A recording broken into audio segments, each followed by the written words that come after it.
Hello and welcome to Obi-Wan Studios. Today we are reviewing the LEGO Star Wars set number 75372 Clone Trooper and Battle Droid Battle Pack, a brand new battle pack for 2024 that retails for $30 US. This is a highly anticipated release from LEGO Star Wars because it is a true full-on versus battle pack, something the fans have been asking for quite a while now. The battle pack contains 215 pieces and 9 total figures. For the Republic side, we have 4 Phase 2 Clone Troopers, the very first one being a Shock Trooper, followed by 3 regular Phase 2 Clone Troopers. It's been about a decade since we last saw Phase 2 Clone Troopers in the regular format, so extremely exciting to see these guys making a long-awaited return. For the Separatist side, we have 2 regular battle droids followed by 3 brand new super battle droids for 2024. The last time we saw super battle droids was in 2015, so about 9 years since we saw these return as well. So overall, as far as the figures are concerned, 2 highly anticipated figures making their return to LEGO Star Wars in 2024. Lastly, before we get into the build, I wanted to touch on the box art that was chosen for the battle pack, being the Battle of Christophsis, which we know from the Clone Wars movie and TV show. Now, in reality, the only part of this battle pack that could be considered a callback to the arc is the Octoptera Tri-Droid, which of course is heavily featured throughout that battle, but this really isn't a Battle of Christophsis battle pack by any means. I mean, we have Phase 2 Clone Troopers in it when of course it should be Phase 1. So overall, an interesting choice for the artwork, and I'm very happy they chose that, and maybe that served as some inspiration behind the Tri-Droid build, but overall, this really isn't a Battle of Christophsis battle pack by any means. Getting into the build, when you open up the box, you'll find 3 numbered bags, 2 instructions manuals, and maybe most surprisingly, no sticker sheet as part of this battle pack. Now, the very first instructions manual features all of the minifigures and the vast majority of the build, while the second manual is just solely reserved for that Octoptera Tri-Droid. And I feel like maybe because the Tri-Droid is such a taller build compared to everything else, they went with a separate, taller instructions manual, which just makes the whole building experience that much better. Now, since this is a Clone Trooper and Battle Droid battle pack, we are going to start off with the Republic side of things first, which really means we are saving the best parts of this battle pack for last, in my opinion. Now, starting off with the minifigures here, our very first one being that Phase 2 Clone Shock Trooper. This is identical to the one we see in the Coruscant Guard gunship, so nothing new when it comes to this Clone Shock Trooper that we're seeing in this battle pack. Up next, we have our 3 regular Phase 2 Clone Troopers, and really, your opinion on these Clone Troopers and the Clone Shock Trooper is going to come down to whether or not you are a fan of the helmet hole design or not. That's kind of the newer direction they have taken things when it comes to LEGO Star Wars Clone Troopers. If the helmet holes don't bother you and you like them, then you are probably going to love all of the minifigures in this battle pack.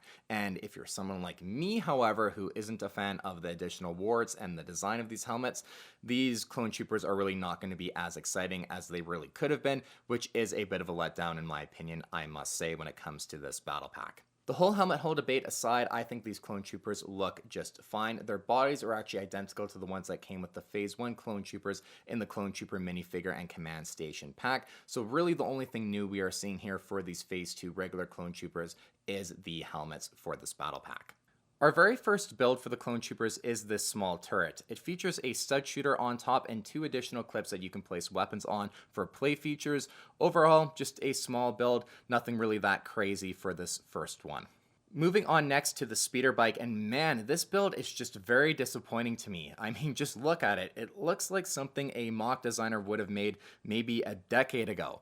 I get that they were doing a callback to the original Clone Troopers battle pack with this speeder bike, but they didn't have to design it like something that looks very old and not something at all that should have been passable in 2024. With the Clone Troopers on it, it does look a little bit better, but overall, I'm just really not a fan of this build at all, and it's very perplexing. The Battle Droids builds are amazing. I think they're both fantastic, but the Clone Trooper builds really just miss the mark in my opinion. The bike does feature 2 stud shooters on either side of it for play features, as well as you can put 2 of the blasters on the back for the rear turrets, or you can take them out and place them in the Clone Troopers' hands.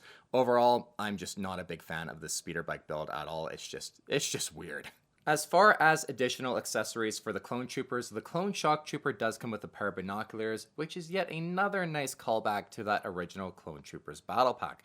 There also is a small crate with a thermal detonator inside for your Clone Troopers to use. Looking at the Clone Trooper half of the battle pack altogether, it's clear the direction and concept the LEGO designers went with, taking that original 2007 Clone Trooper battle pack where you got a small speeder and turret build, along with 4 Clone Troopers, of course one of them being a Shock Trooper, and then updating it here for 2024. However, in execution overall, I feel like this is just very underwhelming, especially again that speeder bike build. It looks a lot closer to something you'd expect to see in 2007 rather than taking a 2007 build and updating it for 2024. I just feel like they missed the mark on that part of the build. The turret is just fine, but nothing that special, and overall, it's very underwhelming, especially when you compare it to the other half of this build, which I truly think is phenomenal, as we're about to get into right now.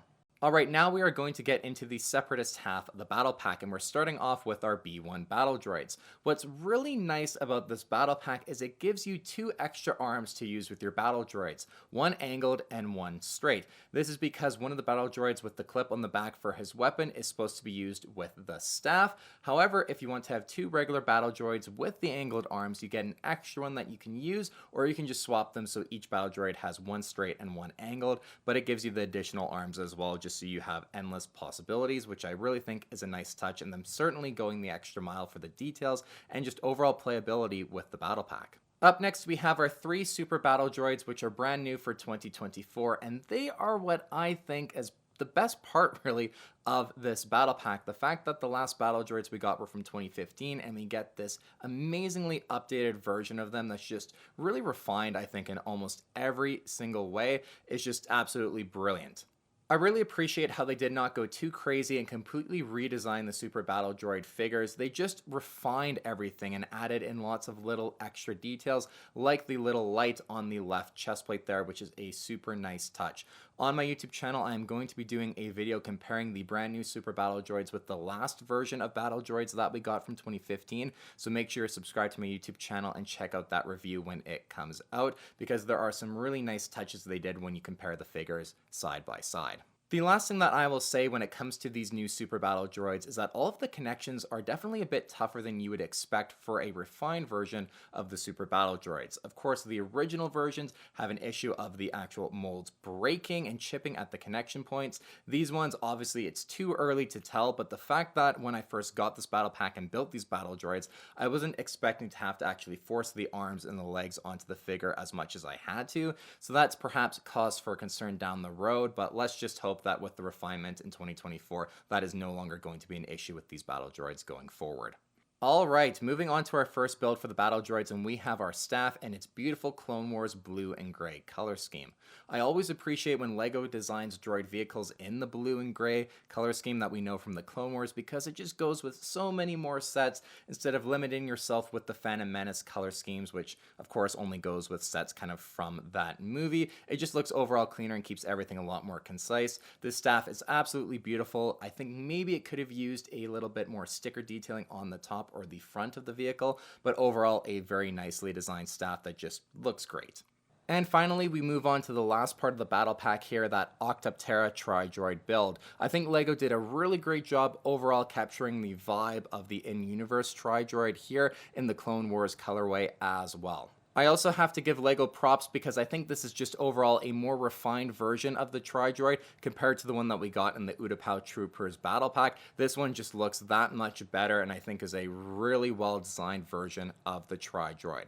As far as play features go for the Tri-Droid, you have 3 flick-fire missiles, and the entire top section with the guns, eyes, and the brain spins around 360 degrees. If you open up the top section, you actually see there is the little droid brain inside, which is a pretty cool addition to the build. Overall, in terms of the size and build for the Tri-Droid, I think it's really great. Here next to the Clone Trooper, it does look definitely imposing. However, the overall scale, I just wish deep down inside was a little bit bigger to really capture just how kind of crazy huge and powerful these droids are in universe, but overall a very nice build to round off the separatist half of the battle pack.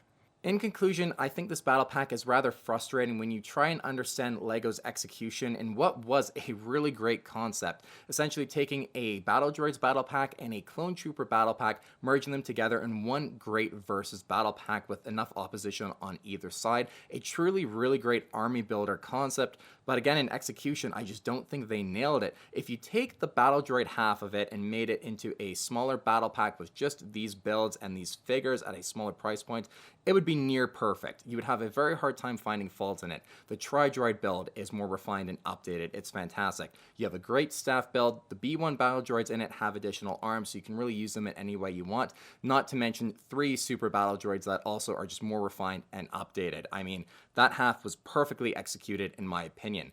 Then moving on to the Clone Trooper half, if you can take the helmet holes on the Clone Troopers helmets aside, the figures are fine. But the 2 builds just make no sense in comparison. It's just like, I don't really understand what they were doing. So it's incredibly frustrating to have one half of the battle pack be so phenomenal and so great, and then the other one just really falls short in comparison. It's just very confusing and almost feels like you had 2 separate design teams working on either half of this battle pack.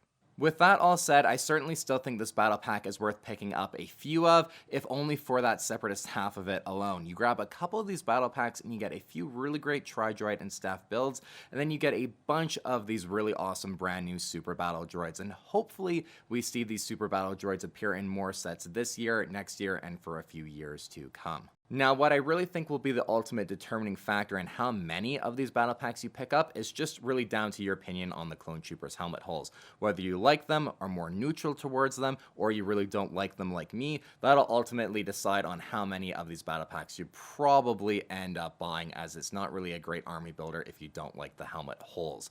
But let me know in the comments down below your thoughts on this battle pack as a whole. Do you like the helmet holes on the Clone Troopers? Do you not? Are you going to pick up a couple of these or a bunch of them to army build? Let me know your thoughts in the comments down below, and as this also is my first LEGO Star Wars review, please let me know your thoughts on it as well if there's anything you'd like to see me do in the next couple of reviews I have coming out. As I already mentioned, I'll be doing a comparison between the 2015 Super Battle Droids and these brand new 2024 Super Battle Droids, so please stay tuned to the channel for when that video comes out and lots more LEGO Star Wars reviews to come in the future. Thank you so much for watching. Take care, and we will see you on the next LEGO Star Wars review on Obi-Wan Studios.